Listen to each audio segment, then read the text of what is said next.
Hello नमस्कार दोस्तों। पिछले वीडियो में हमने आग क्या है एवं आग के प्रकार के बारे में जाना था। अगर आपने पिछला वाला वीडियो नहीं देखा है तो डिस्क्रिप्शन पर दी हुई लिंक पर जाकर देख सकते हैं। आज हम अग्निशामक यंत्रों के बारे में जानेंगे। प्रत्येक वर्कशॉप में अग्नि को बुझाने के अर्थात अग्निशामक यंत्र आवश्यक रूप से उपलब्ध रहने चाहिए, क्योंकि विद्युत के शॉर्ट सर्किट अथवा अन्य किसी कारण से कार्यशाला यानी वर्कशॉप में आग की रोकथाम आवश्यक है।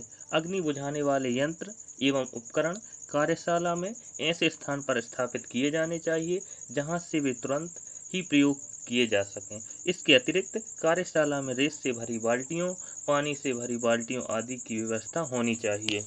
हम जानेंगे अग्निशामक यंत्र क्या है। यह एक ऐसा उपकरण होता है जिसके द्वारा जलती हुई वस्तुओं पर द्रव, गैस या चूर्ण का छिड़काव करके जल रही वस्तु की ऑक्सीजन की सप्लाई रोककर आग को बुझाया अर्थात अग्निशमन किया जा सकता है।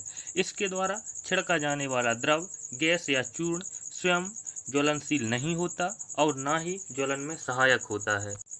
अग्निशामक यंत्र के प्रकार के बारे में जानेंगे। पहला, जलयुक्त अग्निशामक यंत्र। इस प्रकार के यंत्र में वायु दाब के साथ जल भरा होता है। इसके लीवर को दबाने से जल की बौछार उत्पन्न होती है, जिसके द्वारा आग बुझाई जाती है। लीवर को छोड़ते ही जल की बौछार रुक जाती है और इस प्रकार जल अनावश्यक रूप से व्यय नहीं हो पाता। इस यंत्र का उपयोग श्रेणी ए की आग को बुझाने के लिए किया जाता है। दूसरा, फोम टाइप अग्निशामक यंत्र। इस प्रकार का यंत्र जल की बौछार के साथ साथ झाग उत्पन्न करता है। झाग बनाने के लिए इसमें खनिज तेल, साबुन आदि पदार्थ वायु दाब के साथ जल में मिश्रित करके भरे जाते हैं। यंत्र का लीवर दबाने पर जल मिश्रित झाग पैदा हो जाता है, जो जलती हुई वस्तु की ऑक्सीजन सप्लाई रोककर आग को बुझा देता है। इसका उपयोग श्रेणी बी की आग बुझाने के लिए किया जाता है। इस यंत्र का प्रयोग मुख्यतः पेट्रोल से लगी आग को बुझाने के लिए किया जाता है, परंतु विद्युत से लगी आग पर इसका प्रयोग नहीं किया जा सकता, क्योंकि झाग एवं पानी दोनों ही विद्युत के सुचालक होते हैं। तीसरा, ड्राई पाउडर टाइप अग्निशामक यंत्र के बारे में जानेंगे।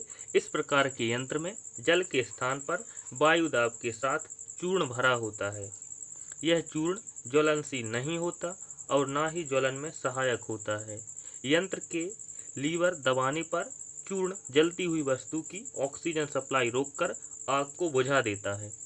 इसका उपयोग श्रेणी डी की आग को बुझाने के लिए किया जाता है। चौथा, कार्बन डाइऑक्साइड टाइप अग्निशामक यंत्र के बारे में जानेंगे।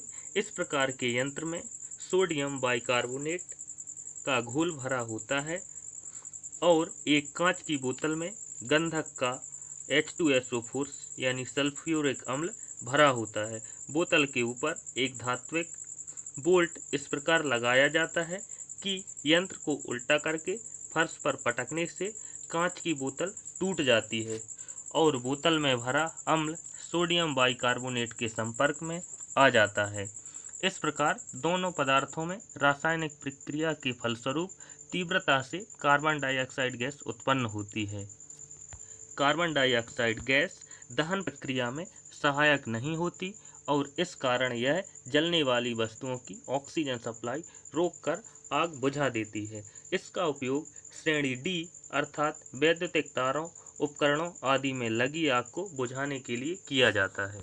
पांचवा, कार्बन टेट्रा क्लोराइड CCl4 या CTC टाइप अग्निशामक यंत्र के बारे में जानेंगे। इस प्रकार के यंत्र में कार्बन टेट्राक्लोराइड अथवा ब्रोमोक्लोरो डाई फ्लोरोमेथेन BFC नामक द्रव वायु दाब के साथ भरा हुआ होता है। यंत्र का लीवर दबाने पर वायु मिश्रित द्रव की वाष्प का छिड़काव प्रारंभ हो जाता है। इस यंत्र का प्रयोग सामान्यतः सभी प्रकार की आग बुझाने के लिए किया जा सकता है। यह द्रव जलती हुई वस्तु को ढक लेता है और उसकी ऑक्सीजन की सप्लाई को रोककर तुरंत ही आग बुझा देता है। इन्हें हेलोन टाइप अग्निशामक यंत्र भी कहा जाता है।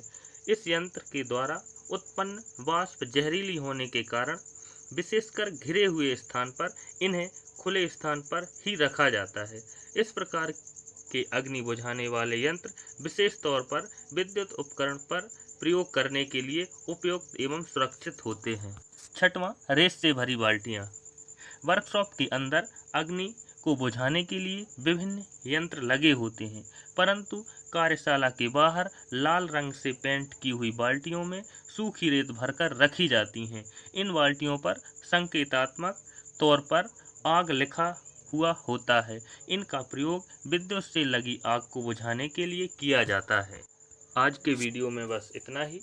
नेक्स्ट वीडियो में हम वैद्युतिक दुर्घटनाएं, विद्युत झटका लगने के कारण एवं विद्युत झटके के कारण होने वाली शारीरिक हानियों के बारे में जानेंगे। कृपया इस चैनल को सब्सक्राइब करें, जिससे आने वाली वीडियो की नोटिफिकेशन आप तक सबसे पहले पहुंचे।